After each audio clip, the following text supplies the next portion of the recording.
The forest has gone quiet, a wrong quiet, the kind where the birds stopped a few minutes ago and you only just noticed, and then you hear it, a child crying off to the left past the tree line. The Leucrotta is not a beast that charges out swinging, it's a predator that knows the exact sound that makes a person leave safety. It doesn't have to chase you, it can summon you to it. D&D technically has this monster, and in most games it gets run as a weird hyena thing that makes a noise, and then it's just a fight, which is leaving about 90% of it on the table, because this thing is old. Ancient writers were already describing a creature that called men by name in the dark. Medieval bestiaries made it stranger and more morally rotten, and folklore from the Philippines to Japan to Brazil independently invented the same fear. Even modern horror like the bear from Annihilation and SCP-939 keeps rebuilding it from scratch because the idea is that good. By the end of this video, you'll know where it came from, why it works, and how to run it so your players never feel safe near a tree line again. Let's get into it. The Leucrotta looks like something designed by a committee that couldn't agree on what animal to ruin. A lion body, stag haunches, cloven hoofs, a head that splits back towards the ears and a mouth that has absolutely no right to open that wide. And instead of teeth, a bone ridge, one continuous plate like a beak made of calcium nightmare. The eyes just don't move right, it smells terrible, and it's big enough to be a genuine physical threat, and it moves faster than you'd want. Every source changes the exact recipe. Sometimes it's more badger, sometimes it's more hyena, sometimes the proportions shift, but across every version, and 2,000 years of people writing about this thing, one feature is completely consistent: the voice. It imitates human speech, it mimics distress calls and learns your name, and pulls people away from groups. That's kind of its primary horror. The body is almost irrelevant. What the Leucrotta actually is functionally and mechanically in terms of what makes it dangerous is a voice attached to a predator. And something that's very easy to miss when you just see this as a D&D creature, the Leucrotta predates D&D by about 2,000 years, and the ancient version already understood the worst part. Greek and Roman writers had a fascination with distant borderlands, Ethiopia, India, the edges of the known world, as places where nature got weird and dangerous. It was basically the fantasy setting of their day. And out of that tradition comes the Leucrotta and the Leucrotta, names that shift and blur across sources, but the creature underneath stays consistent. Ctesias, a Greek physician writing in the 5th century BCE, describes a beast that imitates the human voice and calls men by the name at night. It devours those who approach. Sounds familiar, right? 2,400 years ago, somebody already understood that if you build a monster, the scariest version of that monster isn't the one with the biggest claws, it's the one that knows names. Porphyry, a philosopher writing in the 3rd century CE, gives the hunting pattern in detail, and this is where it gets really interesting. The creature overhears a name being used, and it repeats the name. It withdraws, it calls again from further away, and it keeps pulling that victim step by step away from their companions to isolate them and then kill them. Pliny, the elder in his natural history, also describes the Leucrotta: an R-sized body, stag haunches, lion's chest, neck and tail, badger head, with its mouth running back to the ears, bone ridged instead of teeth, and explicitly notes it imitates human voices. He even links it to the manticore and the other voice mimicking exotic monsters as part of the same broader family of fear. The medieval world inherited this creature and did what the medieval world always did. They moralized it into something even more unsettling. The crocotta and the hyena got merged in late antique and medieval sources. The Aberdeen Bestiary and similar texts describe the hyena circling human habitations at night, listening to speech, learning to imitate the human voice, luring people outside. It even mimics vomiting to deceive dogs into approaching. So basically this thing is running a multi-layered deception.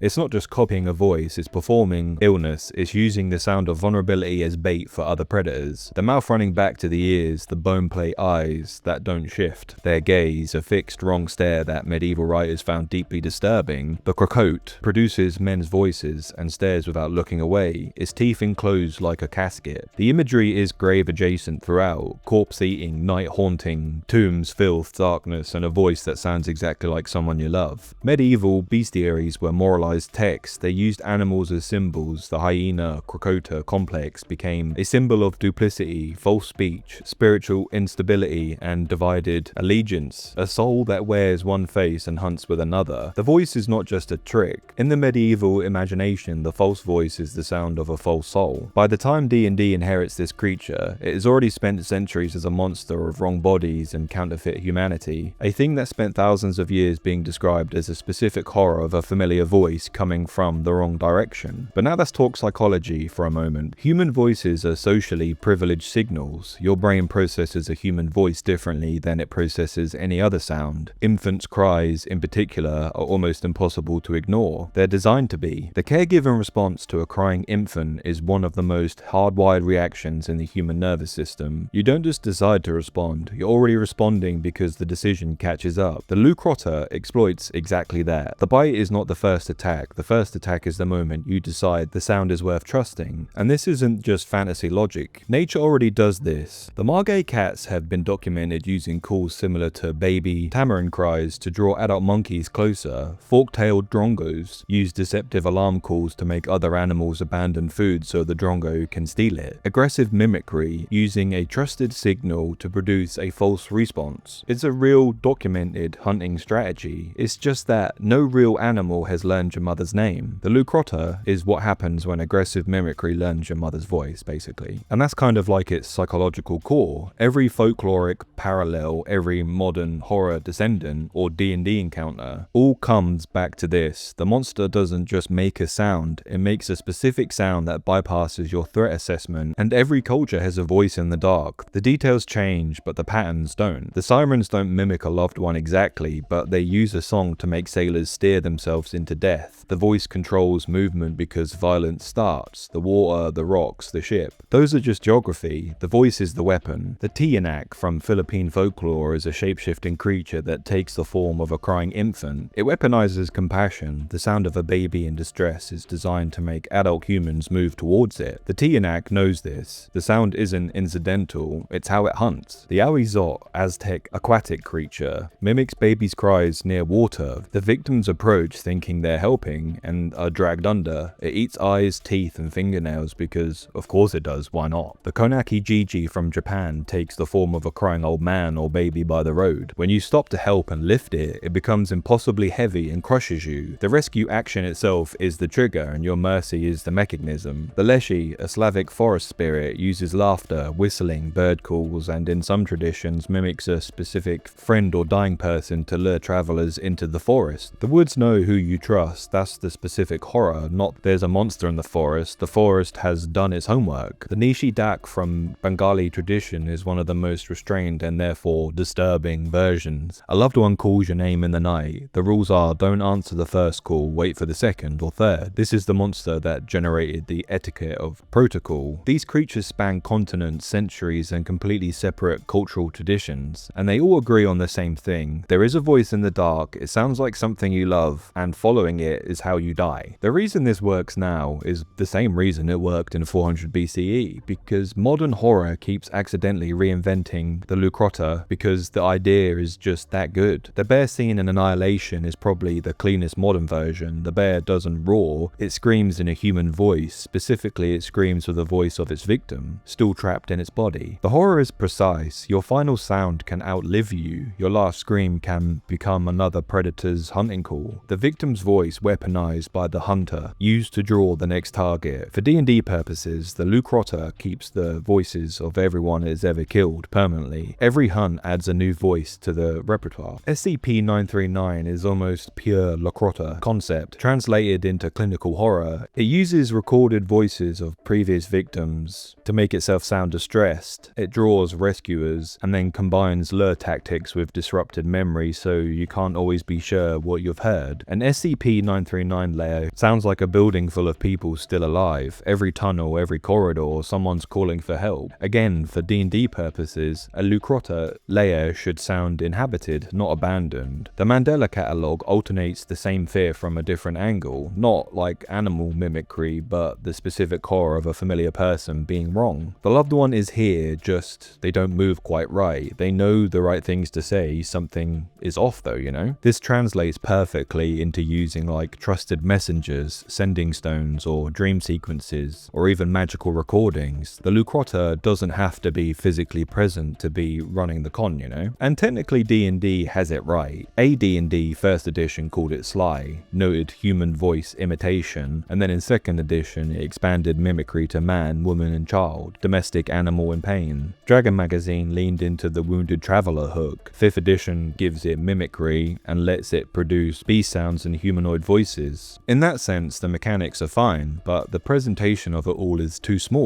In practice, the Leucrotta becomes the monster makes noise, monster attacks, 3 seconds and the combat's done. But the encounter should be that the entire scene becomes untrustworthy. Volo's guide ties this to Yanagu and the null demonic heritage, which is actually excellent framing, but I think a lot of DMs just ignore it. This isn't a creature that hunts for survival, it hunts because it enjoys the specific cruelty of the performance. Gnolls gather to watch the Leucrotta work because they find the patience, the theatre of it, more satisfying than a clean kill. This thing is not an efficient predator, it's a sadist with a gift. That changes how you run it. It's not trying to get the kill done quickly, it's trying to make the kill as extended and humiliating as possible. It will let the party almost find the voice and then change what the voice says, and then it watches them argue about whether it's real. If you run the Leucrotta as a brute that jumps out of the bush, you have wasted one of the best monsters in the book. So here's how you do it properly. Do it in phases. Phase 1, silence. Before any voice, the world goes quiet. There's no birds or insects. The party's horses are uneasy. You can see tracks and they look like a deer, but they don't graze or orbit. Something has been circling the camp. This is the Leucrotta doing reconnaissance, and it should feel like the forest is watching before it starts talking. In phase 2, the first sound should not be obviously evil. A child crying from the tree line or a wounded traveler. Someone who's calling a party member's name, specifically a name that the Leucrotta overheard earlier in the session. An NPC they like or a dead relative. An animal in pain, someone calling from the wrong side of the ravine, insisting they can see a way down. A really important detail is that the sound should create disagreement with the party. Some players will want to help and some will smell a trap. The argument is the encounter beginning. The Leucrotta is already winning. Phase 3 is where it isolates. It never attacks the whole group. It wants one person separated by fog or a ravine or thick trees or a cave tunnel or village alleys. Anything really. The goal's not a surprise round, it's to get the players on their own. If the whole party moves together towards the sound, the voice moves further away. It's patient, it can do this all night. And in phase 4 is when it finally reveals itself. When they finally see it, use the body against them. A child's voice from a mouth that splits back to its ears, a familiar phrase from a bone-ridged moor. The thing they thought was a person is a badger-headed predator with the wrong eyes and a stench that hits before the horror does. The reveal lands harder if you made them care about the voice first. And then the final phase should be a hit and run. It strikes, disengages, vanishes, calls again from the dark. It should not stand there trading blows. It's not interested in a fair fight. Use kicking retreat. You can use the dark or its speed. It should feel like fighting an idea rather than an animal. And to get you started, here are 3 encounter seeds worth stealing. The village hears a voice from an old well every night. Different voices. People the village have lost. The Leucrotta isn't in the well, it's using the well as an acoustic funnel, sitting 50 feet away in the dark, watching people lean over the edge. Or a caravan route has disappeared for months. At night, travelers report hearing the missing ones calling from beyond the torchlight.